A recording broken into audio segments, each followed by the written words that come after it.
Shalom a todos os nossos queridos amigos. Está escrito em Eclesiastes, Correlito, capítulo 1, verso 9, que não existe nada de novo debaixo do sol. Isso foi uma afirmação do rei Salomão, homem mais sábio que existiu na face da terra. Bom, também de onde eu tirei essa afirmação? Está escrito em 1 Reis, capítulo 3, e o verso 12. Eu daria a você um coração sábio e entendido, de maneira que não terá existido ninguém como você, nem haverá outro como você. Mas na nossa época existe aviões, carros modernos, computadores, celulares, da onde inclusive um desses aparelhos você possa estar vendo esse vídeo. Isso não é algo novo? Bom, temos que trazer aqui os nossos sábios. E eu gostaria de citar Rashi, um dos maiores comentaristas da Torá, que vai dizer que esse verso está se tratando, na verdade, de que não existe nada de novo debaixo do sol, é porque tudo foi criado por Deus nos 6 dias da criação. Tudo. E no Shabat, como ele dá exemplo, ele descansa. No Shabat é o dia em que ele parou para contemplar toda a sua criação. Como nós podemos então entender de forma mais abrangente ainda? Eu gostaria também de trazer o pai da química moderna, que é chamado de Antoine Lavoisier, que é justamente um francês, em que ele diz que não se cria, tudo se transforma. Oh, que mensagem que a gente está trazendo maravilhosa! Ou seja, se nós analisarmos, inclusive está escrito no Sefer de Daniel, no livro de Daniel, capítulo 12, o verso 4, onde vai dizer que nos últimos dias, nos dias em que nós estamos vivendo, a ciência se multiplicaria. Bom, não que Deus criou no início da criação um avião, mas que todas as ferramentas, todo o material utilizado na construção que nós temos de um avião, um exemplo, foi criado desde o princípio por Deus. Deus é o criador de todas as coisas. No judaísmo, nós fizemos bênção para tudo.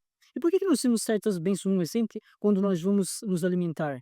Isso significa que através deste ato de fazer uma bênção, nós reconhecemos que Deus criou todo o universo e que Ele é a fonte da vida e da existência que se tem no mundo. Nós devemos compreender de fato que Deus, então, é o dono de tudo.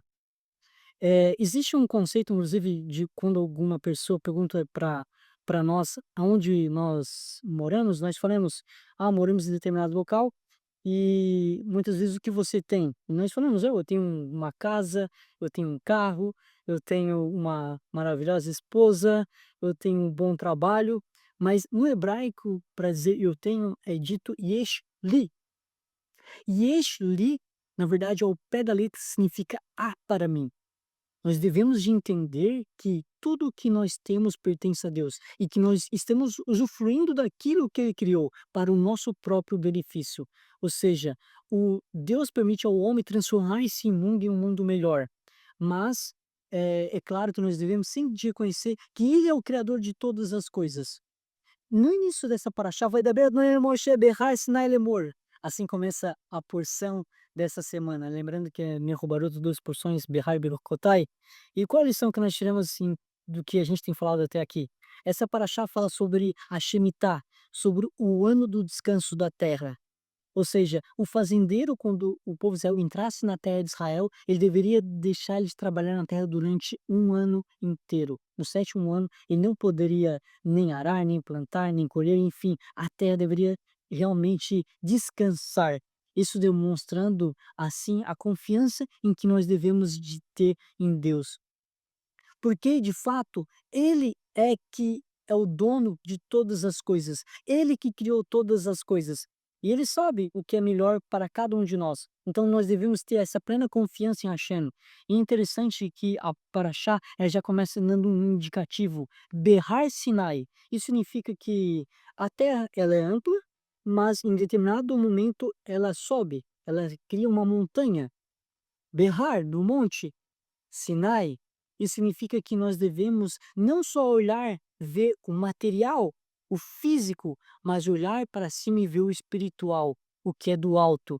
Isso vai de encontro com o que o Mashiach Yeshua disse em Mateus capítulo 6, quando ele disse, buscai primeiro uma ruta a chamar o reino dos céus e as demais coisas vos serão acrescentadas. Pois nós aqui somos como mordomos, tudo pertence a Deus. nós estamos realmente usufruindo aquilo que nos permitiu que nós estivéssemos. Ele é o criador de todas as coisas, que nós possamos sempre ter isso em mente. Que Deus deseja a todos vocês uma semana abençoada e shalom, shalom.